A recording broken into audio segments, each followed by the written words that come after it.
I'd just like to say welcome to everybody for joining our Friday briefing of the Inclusive Entrepreneur, as Carol hashtagged us Inclusive Entrepreneurs Online, which is rather amazing. Thank you. So I'd like to first of all introduce myself. I'm Jacqueline Winstanley. I'm the founder and CEO of Universal Inclusion and the Inclusive Entrepreneur. There is a slide that covers off all of the various things that I do, but in essence, I'm an international advisor on increasing equality of access to life's opportunities. That includes within designing inclusive cities and organisations. I'm an author and a poet. I lead on the Women in Enterprise APPG on diversity and inclusion. I have a couple of board positions. I'm a trustee for Disability Rights UK. I chair the FILT, which is the Foundation for Independent Living Trust. I have board positions on the International Council for Caring Communities. I'm an ambassador for Pink Shoe, 50/50 Parliament campaign, Glam Sticks, and I also chair the Ability Today Advisory Board. I'm recently appointed to a board member on the New England Sports for Women Advisory Board, and have just been accepted onto the Sports England and UK Sport Initiative for getting more diverse people on sports boards. So for those of you that don't know what the Inclusive Entrepreneur is, it's effectively a global network supporting people who have protected characteristics when they attempt to enter enterprise, and those people that want to support us to do so. On that point, if I could ask you all to just introduce yourselves and just tell us a little bit about what you do. So if we could start with Robert, please. I'm Robert Winsley, and I've got an organisation called Beautiful Creator, and the goal of the projects that we run to help people find joy in everyday life and help them achieve whatever it is they're looking to achieve throughout their lives, and help people just move more swimmingly through what they do. And then alongside with Jacqueline, we're looking at creating some diversity within different towns and some other bits and projects that's going on. And then before the lockdown, we were looking to create wellbeing hubs within salons and personal training sessions to gear the staff up in more alternative therapies to support the clients in a different way other than just a fitness program or a beauty treatment. But currently that's on hold, but we're trying to find a way around it in the current climate. Brilliant, thank you. Carol, you okay to follow on from Rob? I'm Carol Ann Whitehead. I'm a Fellow of the Royal Society of Arts. I am Managing Director of the Zebra Partnership, which is an agency whereby it's our own agency that we started in 2000. So we do publishing, we provide editorial content, but we also publish our own books, graphic novels and comics. And also I'm an event specialist, and we also do campaigns, marketing and PR.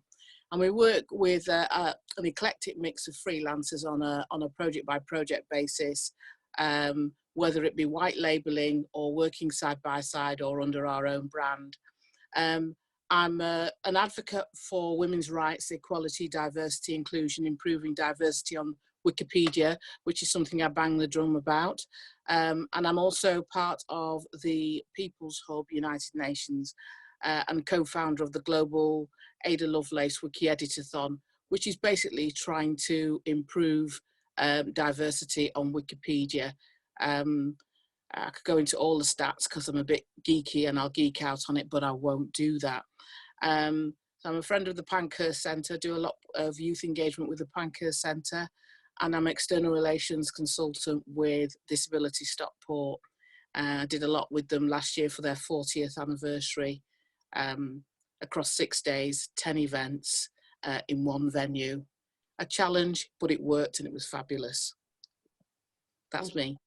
I can't remember if I did hear at the start of that. Did you tell people that you were also a UN Global Goodwill Ambassador? Did I say that? I can't remember, but in case you didn't. I'm that as well. Lady Sharon? My name's Lady Sharon Fowler Mason. I own and run a business called Glam Sticks. I bespoke mobility aids for people with disabilities. I'm a multi-award winning business. I was before the lockdown looking to start a CIC company, but that again is like you, Rob, it's on hold at the moment. But I also bespoke anything and everything. You might be able just to see my little notice above my header here. Yeah, so yeah, that's me. Thank you, thank you. Noreen? Hi everyone, good to see you all here. Well, sorry, I can show you my lovely self there. I'm sitting in Kew Gardens. It's my inspiration for the Friday afternoon. I think I do know everyone here, so I am the principal and founder of Market Accents, which is a consultancy dealing in strategic thought leadership, marketing and communications. And that basically means we help companies find their voice, find their markets, and move them towards speaking better to their audiences. I am very, very active in the women economic empowerment arena and also educating girls and enterprise education. So this all falls very nicely into it. And I am actually delighted to be on this call. So thank you for the invitation, Jacqueline. You're very welcome. Aaron? Hi everyone, Aaron Hornback. I'm the founder and director of Horizon Health Network. I'm a qualified level 3 personal trainer, level 2 nutritionist. I'm also an ordained minister. And so what Horizon Health Network is about is helping people holistically be well, from their physical health to their mental and emotional health and their spiritual health. So I try to get help people understand that whatever level of ability they have, for example, in fitness, they can achieve good health in their physical bodies. So that's me. That's what I do. And also a side note, some of you may not know, I'm a Zebra Associate Director with Carol for the events and hospitality side. So I'm one of her sidekicks, work alongside of her as well. We're available for weddings, funerals and bar. Yeah. Thank you, thank you.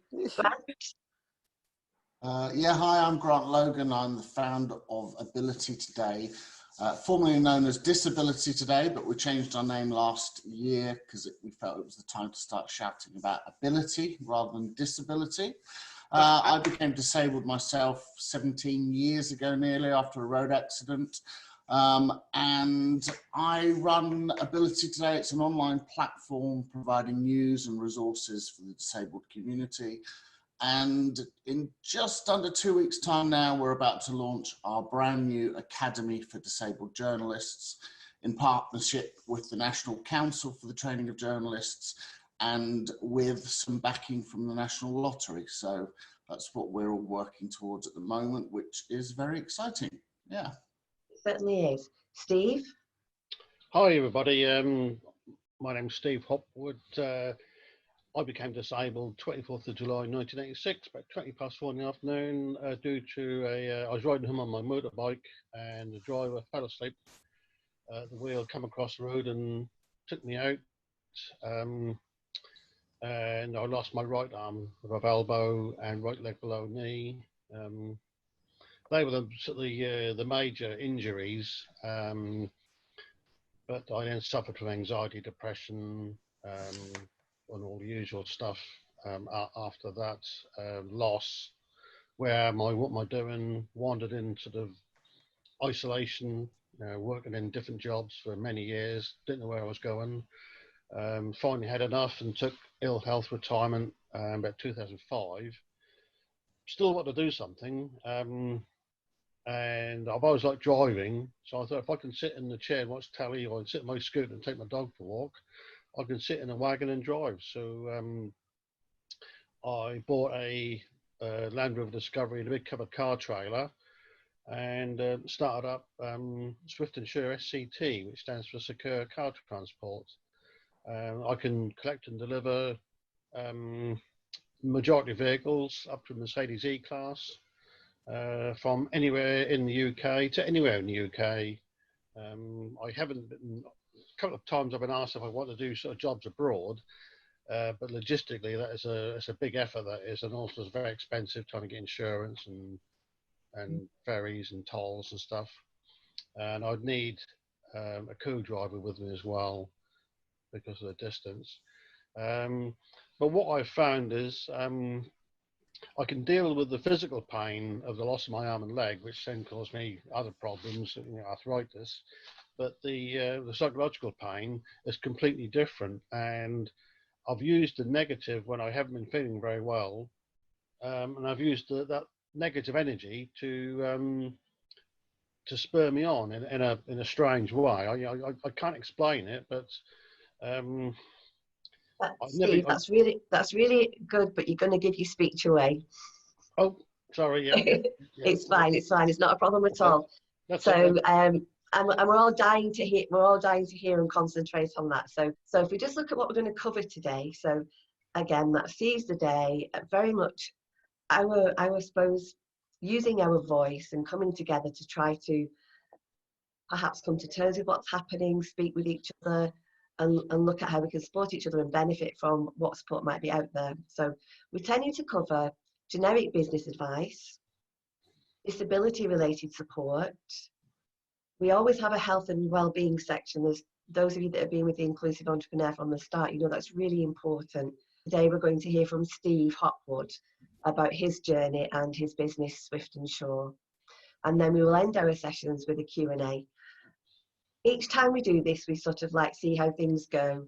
I'm quite interested as we go along for you to ask questions, particularly around the disability related support. And also, before we leave today, for you to share your successes and the things that you are doing that are positive, as well as the things that we're struggling with. So we always look at government business support, and as expected, at the start of this, we had a slide which had probably six different websites to go to check out where the government was up to and what you could get if you're a business. Now they've actually condensed this, so I'm hoping Sarah can just put up for us this new portal that they've put out. The government has put forward a Q&A effectively for you to work through to see if there is any business support out there for you that government's put in place in response to the measures that we're all supporting at the moment. So we're not going to go through the whole thing, but it's just so that you have a little bit of a view of what they're trying to do. I haven't tested it yet because we've only just seen it this morning, so it'll be interesting to see what you all think. I'm guessing, unfortunately, it's not going to change the circumstances that we're in, but at least I'm hoping there's an option in this that actually says, has this been helpful? Have we been able to support you? And what can we do if we haven't? Time will tell when I have a proper look at it later. So if you get time, just have a look at it. Be really interested to see what you think about it. But it should save everybody having to go on 3 or 4 different links. The self-employment income support scheme we've talked about before. So in essence, we've talked about the self-employment income support scheme. Now, the Chancellor is listening. I've heard that the Federation of Small Business has made further representation to them, again, on the generic issues for small businesses. Unfortunately, again, they've not picked up on entrepreneurs who have protected characteristics. So I had a conversation with the FSB yesterday, which was very, very helpful. So no. I actually, I spoke to them and raised this issue again with them directly. They were very helpful, and they actually put me in touch with somebody at the BBC. So we are raising it all the time, and they have accepted now that this is something that the FSB should be taking forward.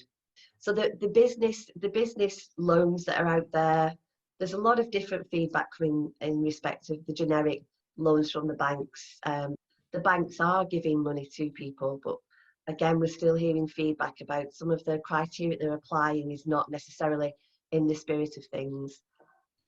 Interest rates in July. Sorry, Carol. The interest rates are going, the banks, there's a criticism today that the bank have said they've done all these different things, but everything's going up in July drastically. Yeah.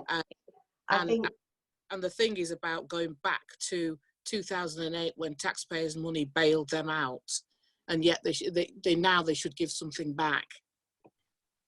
Yeah, exactly. So I think sadly we're in the middle, as well as falling through the cracks. We're in the middle of the government and the banks having a conversation, and because the government definitely intended this to be a help, not a way that the banks could just profit from it. So that conversation is ongoing.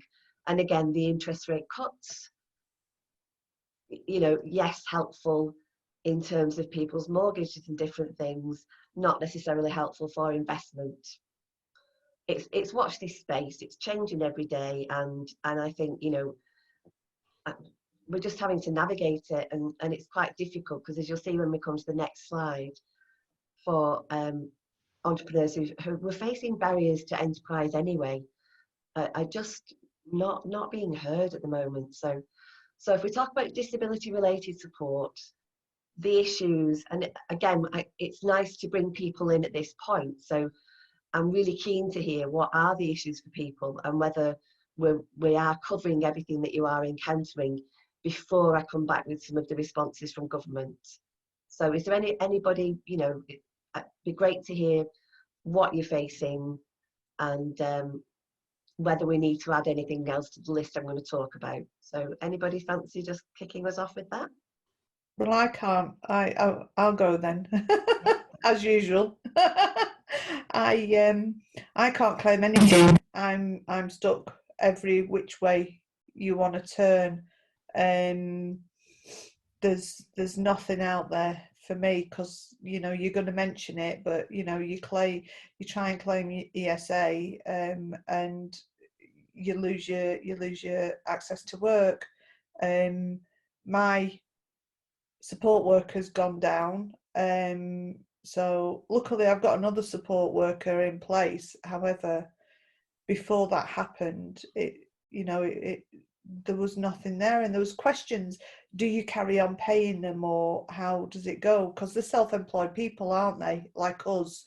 So do you carry on paying them, or because you've got to get another support worker in place to replace them, and we don't have the funds, or do we have the funds that we can grab onto, sort of thing, to say, so, but other than that, I'm probably like a lot of us on here, can't claim anything.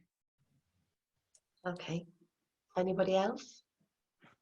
Yeah, I was going to say exactly the same as Sharon. It's just that there's they say all these things out there, but there's nothing that we're sort of fell through the gap. I haven't got premises, so I can't claim off the local council. So I'm just sort of sitting tight and hoping things return to normal at some point. Has anyone tried to do a claim for income support? No. Sorry, wrong word. Universal credit. No. Okay, because I'd be interested. My support worker did. I've not, because obviously I was scared that I was going to lose access to work. Yeah. So I haven't touched it. But my support worker, she tried to claim it, and she was told that she couldn't claim it. I mean, we've had this conversation, haven't we, Jacqueline? She couldn't claim it. She has to go on to Universal, the other one. So so I've not, but she has, and she's been blocked. Right. So that's interesting, because this is a big part of our support as well, and the impact on our support workers. Mm-hmm. So what have we asked government to do so far? So predominantly for us, this is about the Access to Work Award. And if you set aside the business interruption and that side of it, for us the big issue is the Access to Work Award. So the impact and the conflicting criteria for us, that means at the moment we are in receipt of an award and we're not meeting the criteria. This is likely to impact on our annual turnover. Normally, if that happens, they remove the award. So there's so many factors for us that are pulling us to ask these questions of government. So we've asked them, for those of you that don't know, the Access to Work Award is capped at a certain amount. And once you reach that cap, that's it. It doesn't matter if you want to grow your business, whether you need additional equipment or some additionality to trade internationally, etc. you are not allowed to go beyond the cap. Now, unfortunately, what we're seeing is people in this particular environment are needing to work in a different way, and they may need to have an ergonomic assessment from home. They may need to have more support worker hours, because doing the things like this takes longer to actually put together, and various other things that are about growing the business at this time, because it isn't all about just business doing nothing. We're kind of used to doing business from home. We do business in different ways. So we've asked them to suspend the annual cap. We've not heard back. We've asked them to fast track any new claims. Now, interestingly, what I was informed today from the payments team is that they are fast tracking new claims, but only for key workers. That's going to be really interesting in terms of what they're going to class as a key worker, and also what sort of jobs disabled people are doing in key worker roles. So it's going to be really interesting, but at the moment, that's how they're fast tracking any new claims. We've asked them to suspend the annual turnover requirement. We haven't had a response. We've asked them to accept digital submission of payment requests. Now, we haven't had an official response, but I've had an email this morning basically saying that they're unable to accept any digital submissions at this time. Now, I don't know if that's because their own internal systems, if they're working from home, means they can't link with other departments. So, for instance, the advisor can't link with the payment team. It's unlikely, but that's what we've been told today. We've asked them to allow for longer access to the mental health strand of the award. This is unprecedented, the impact this is going to have on everybody's mental health and well-being. Anybody who has a protected characteristic, who's already facing barriers, and particularly disabled people, this is going to hurt in, on so many levels. We haven't had a response to that. We asked for a fast track for ergonomic working from home, because there is an acceptance now. Predominantly, most of us are going to be working from home till we come out of lockdown. We haven't had a response. So we have people working at home without the appropriate ergonomic support. We've asked them to extend the award period for 2 years without review. Again, for the inclusive entrepreneurs, the disabled entrepreneur, we are reviewed annually. It would be extremely unfair under the circumstances if they hold us to an annual review, because the sad fact is we'd lose the award. And fast track any additionality claims relating to support workers who are self-isolating or on 12-week lockdown. So in essence, we've asked them to say, if you've asked our support worker to self-isolate, there are on-costs for us in doing that are not met within the current award. So we've asked them to consider additionality for that. We haven't had a response. We've not had a response from the MPs that we've approached. The only headway we've made on this really was following on from my conversation with FSB yesterday. I think there are other members of the group that are with FSB as well, and they've given me an email, which I'll get out to everybody, to write in. They've now got a COVID policy response section, and if we write into that section, then hopefully they'll respond on our behalf. They did put us in touch with the BBC, so I did have a quite lengthy conversation with the BBC yesterday. I didn't hear anything further, unfortunately. I guess it's, again, it's a case of, they said this is really interesting, clearly something needs to be done about this, and they would get a reporter to come back to me. I haven't heard anything yet. I'm guessing it's a case of they'll have researched, she was going to look on the website, she was going to look at the briefings and things, and it's going to be whether they feel there's a story, whether this has a big enough impact on people's lives at the moment, and unfortunately what else is going on, and the kind of where we sit on the ladder, I suppose, in terms of priority and somebody having a better story to report on. So I will keep doing that, as I know you are all trying to do that, but as things stand, we do not have a firm response from government on how the measures that have been put into place, which are unfortunately not assisting us at this time, how they're going to respond to that, and how they're going to put something in place that better meets our needs. And again, if anybody's got any ideas, it was suggested that we did a press release. I don't know what people's thoughts are on that.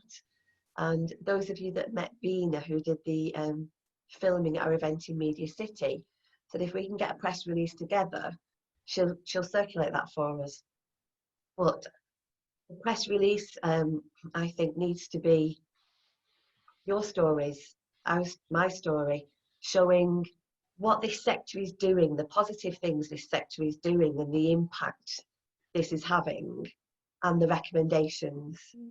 Because all that we're asking them to do can be very simply addressed through the Access to Work Award, even the business interruption grant, because they seem to choose a route which meant if you were in the business rates system, you would be able to access the business interruption grant. That could be allocated to disabled entrepreneurs through the Access to Work Award. There is a route to do this. I think they just don't know that we're here. They don't know what we're doing. They don't know what value we bring to the economy. So if you think that the Chancellor said very clearly, and they have made a decision, they've looked at which of the likely businesses would succeed beyond what's happened, and they've kind of drawn a line in the sand as to how those people could be supported. So for example, we talk, don't we, about the fact that they've allocated a huge amount of the grant to people who are able to show profit through the HMRC system. So what we would say is they're not really giving due regard to the business viability beyond showing you've made a profit. So for instance, the businesses that we run, we need them to see that. We need them to see what we do, what impact it has, how we are supporting other people. So for instance, like Grant, how many people are you supporting through what you do with Ability Today? We've got 12 active people and probably a broader 20 that are involved with us as an organisation. But 12 people that we're constantly in contact with and helping and have volunteering and working with. And of course, your own support worker. Mm-hmm. So the knock-on effect is for those people and your support worker who, if Ability Today ceases, wouldn't have a job. And we've all got stories like that, so that whoever the statisticians are and the advisors are don't know what we're doing. Maybe don't even have a concept that a disabled person could run a business. You know, what is it that's underneath this that means they've taken a decision that this is a sector that could be left to fail? Because that's not acceptable. Now I'm hoping, and I'm the eternal optimist, this is just about them not knowing, and it's not deliberate. Very kindly have Aaron on our session, the health and wellbeing guru. So over to you, Aaron. Yeah, thank you. Sorry about last Friday. I know I had sent you a message, Jacqueline, that I wasn't feeling well. I had a migraine. When you get a migraine, it really does debilitate you. But what I wanted to do is I want to talk today, just hearing what everyone is sharing, and the importance that when you feel that you are up against it and you don't know what to do. Obviously, when you are in isolation, you're on your own, and you already have limitations, and then you feel there's more limitations put upon you. The importance of the ability to get out of your head and out of the pressure that you feel. And so this week I did something in one of my Healthy You videos. I hope you guys have been enjoying those. But I think there's importance of taking some time to, first of all, stop and breathe, literally physically breathe, and cause yourself physically to just calm down. then to reflect and kind of like bring yourself out of your headspace and out of your world into the greater world, and in that just sit and think, from where I've been to where I am now, where am I going to go? Because this is just a moment in our life and in our time. Then we want to do is you want to just stop and say, what can I be grateful for? What can I be thankful for? And just think of things that you can be thankful for, that despite whatever limitations I am in, I am able to do A, B, and C despite, or I'm in a better situation than others in this world. And it helps you think about how actually this moment may not be as bad as others have it. Then the third or fourth thing is to be active. So rather than just staying in that closed mindset and that pressurized and almost depressing mindset, is think, what can I do to become active in my life? So it might be hopping onto a healthy half hour with me through the Facebook Live feed. It may be picking up the phone and talking to somebody. It might be writing your thoughts down, or writing, future plans that you have, and dreaming the new things. And then the fifth thing is, or fourth or fifth, I forget what number I'm on, is to be there for someone else. I think it's very important sometimes that when we get into that place where we feel that we're all alone and that we are limited in certain areas, is that actually we could be the person that actually meets the limit that someone else has. So like this time that we have on these Friday afternoon debriefs, they're great to be able to get out of yourself and hear from, for example, from you, Jacqueline, on just some of the governmental things that are going on, to hear about what other people are going through. It really does make you think, oh, wow, this has helped me. How can I help someone else? One thing that I'm doing is I'm helping an elderly couple who are in a lockdown situation. They can't go out because he's 90 and she's 78. And so I'm going around to theirs twice a week to get their shopping, pay their bills at the bank, run errands for them, or just to say hi, because they're literally isolated from the world right now. So those are some things to think about, and recognize that though you may be facing some harder limitations right now, it's important to, in this time, just breathe, take stock, reflect, be thankful, find something to do, and then be there for someone else. So that's my health and well-being segment for you today. Thank you. That's great. Thank you so much, Aaron. So we're going to move on now to our showcasing one of our inclusive entrepreneurs, and we're going to hear now from Steve Hopwood, all about the business that he runs, Swift and Shaw. And Steve, if maybe, I know you started a little bit early, but perhaps if you could just give us a little bit more background of how you came to have the business that you do. I fell off my motorbike. I'm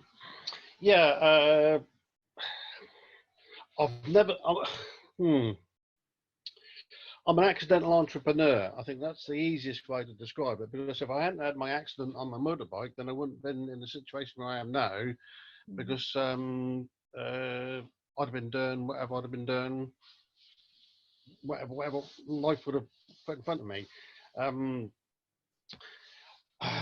I did various menial jobs after the accident, because that was what the employers at the time said, that that's what we'll give the chap one arm, one leg, a menial job. My head was going to burst because it was so mind-numbingly boring. So that's why I took ill health retirement in 2005. How old was I then? 48, I think, 46, 47, something like that. And I thought, I can't just sit at home the rest of my life twiddling my fingers. And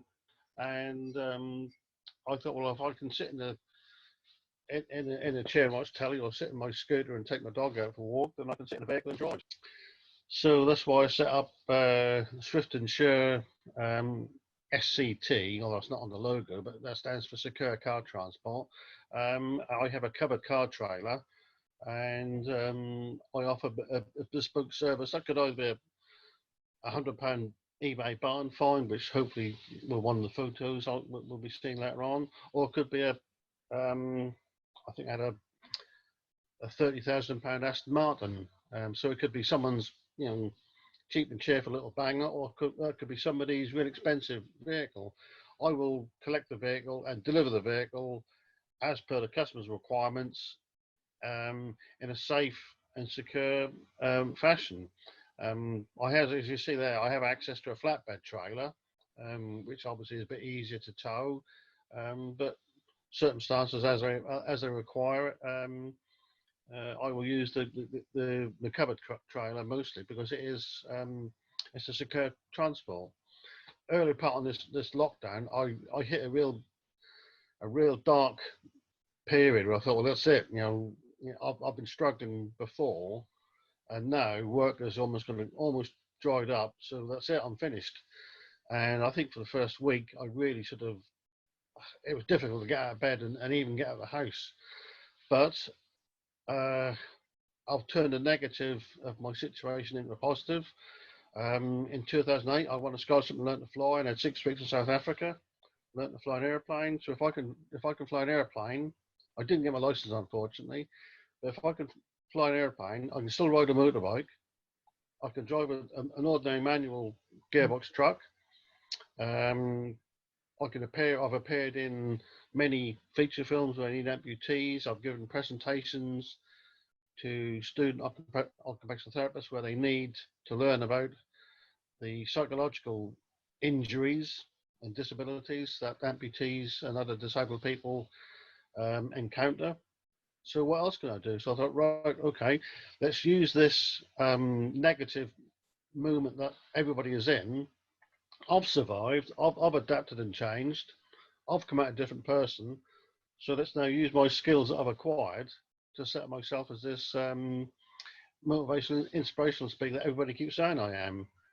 Nearly every time I go out somewhere, someone says, "Coach Steve, I think you're absolutely fantastic. I think you're really incredible." But I am just me. As Jacqueline constantly, whacks me around the back of the head, theoretically. I am who I am. And I've only got here because of a lot of people put their effort into saving me and saving my sanity. So I don't want to give back as much as I can in the short time that I've got left, and help as many other people in that process. And so if a guy one-on-one leg can, as Rob was saying earlier, when he's on his tricycle, his hand bike, he gets a boost from people because that's quite wide. Well, we're all entitled to get out there and do things, and I've had lots of positive comments, as I ride past on my strange looking recumbent trike.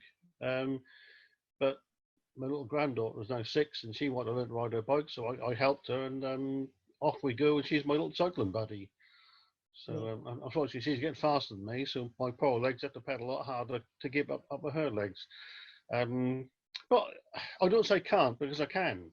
Yeah, and I think that's a brilliant sort of, it's a snapshot in time, and for people that have seen the footage of the event that we did at Media City, it's well worth having another look at that in terms of the full spectrum of things that you do, Steve. There's a guy, again, Facebook can either be negative or positive, and the guy on Facebook, he's a leg amputee, so he said, "Can anyone scuba dive?" So, I can. So, I just responded, "Yes, I can," because I was given the opportunity a few years ago, or many years ago now, and then when was it, 2018, we went on holiday, and my son-in-law he's got his ticket, so he wanted to do a couple of sessions to keep his ticket going. So I laughed and said to the lady in the scuba shop, "Yeah, I've done it before, I can have it." She said, "Well, we are disabled trainers." So I ended up being interviewed by Lanzarote Radio, being interviewed or being filmed by Lanzarote TV. And hence, that's where the YouTube video came. And this guy said, "Cool, Steve, you're fantastic." But again, the opportunity was there, and people were prepared to help me. So it made my holiday a wow, and obviously, it made their day interesting because they had this, strange guy with one-on-one. They'd turn up, and the challenge was there. And once we got in the water, it was fantastic. They give you weights because my husband's a scuba diver with he's an amputee and he scuba dives, so they give you weights. Yeah, somebody had to hold on to me to keep me level. But once we got going, the guy said he had to struggle to keep up with me. Okay, right. Thank you so much, Steve. That's really brilliant to hear from you today. I think what I'm seeing from the part of our sessions that we do showcase our entrepreneurs reinforces what I was saying earlier. The innovation that's out there and the impact of the businesses, they're bona fide businesses. There's a perception sometimes, I think, that people feel disabled entrepreneurs are not really running a business. It's not a real business. But what we're showing is actually, it absolutely is. And, that's why we just can't just let it go. That's why we need the support to keep going. Okay, thank you so much. At this point, we generally just take questions. Now, I am mindful of the time. It's gone past the hour slot. I'm quite happy to stay here, and if people want to have another 15 minutes where we can just have a further chat, but I do understand if people need to disappear because they've got other commitments. But this is our time just to chat with each other. If there's anything that you've heard today you have questions on, or anything else you want to raise or share with people. Jacqueline, I'd like to just commend everybody, because I'm always blown away by the stories of everyone who's involved with universal inclusion. And I'm writing a blog at the moment that'll come out in April called Life in the Balance. And one of the things that I had put in there is my awe of yourselves and how you've not allowed the limitations in life, like you, Steve. I mean, to see you go from that, I love that statement, an accidental entrepreneur. That's a positive way to look at things. And I heard a statement recently. It says, "Let that which makes you angry become your passion." And what I found with that is sometimes anger can become something that becomes bitter, that you become someone that's hard to deal with. Or it becomes your passion, which makes you someone that is inspiring to be around. Yeah, and that's what happens when you have these accidents. Like Steve had a motorbike accident. I've been there, but I was lucky with my accident. I didn't become disabled off the motorbike. It was the horse. I actually had a flying accident, because after the car hit me, I went flying down the road. So it's far more glamorous than a bike accident. Yeah, I went head over heels. Yeah, I tumbled. Actually, Ari, that resonates so much. Sorry, what you're saying, whether you've had the accident or not, but am I on mute now? It is one of those things that getting angry about and getting passionate about the cause really opens doors, and in a funny way, it galvanizes your thoughts because you become focused. And it's like boiling it down. So what am I going to do? I can't move anymore. I need to get out. How is that going to propel me forward to it?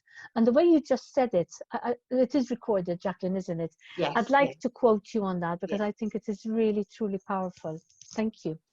Yeah, it is. You do go through an anger stage of, and a depression stage before you then decide, you pull your socks up kind of thing, and you look for what you can do rather than what you can't do.